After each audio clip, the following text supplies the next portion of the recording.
នៅពេលដែលចេញច្បាំងឬធ្វើសង្គ្រាមទីហ៊ានតែងតែមានគ្រឿងសឹកក្នុងការដែលការពារខ្លួននិងប្រយុទ្ធតបតក្នុងនាមយើងជាអ្នកដែលជឿព្រះយេស៊ូវយើងក៏មានសង្គ្រាមផងដែរប៉ុន្តែមិនមែនជាសង្គ្រាមខាងសាច់ឈាមតែជាសង្គ្រាមខាងវិញ្ញាណ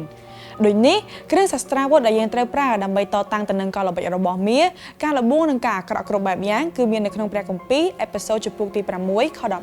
19យើងត្រូវយកសេចក្តីពិតមកក្រវ៉ាត់ចង្កេះយកសេចក្តីសុចរិតមកធ្វើជាអាវក្រោះយកចិត្តប្រុងប្រៀបផ្សារដំណឹងល្អអំពីសេចក្តីសុខសាន្តមកពាក់ជាស្បែកជើង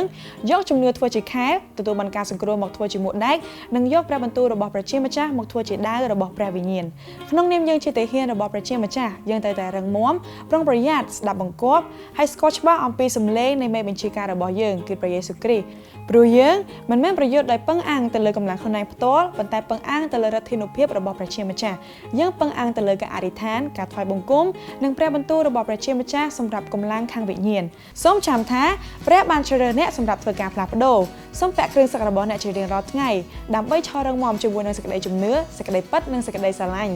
ចូលក្លាហានហើយដើរតាមព្រះអង្គដែលជាស្មោះត្រង់និងនាំពន្លឺទៅគ្រប់ទីកន្លែងដែលអ្នកទៅ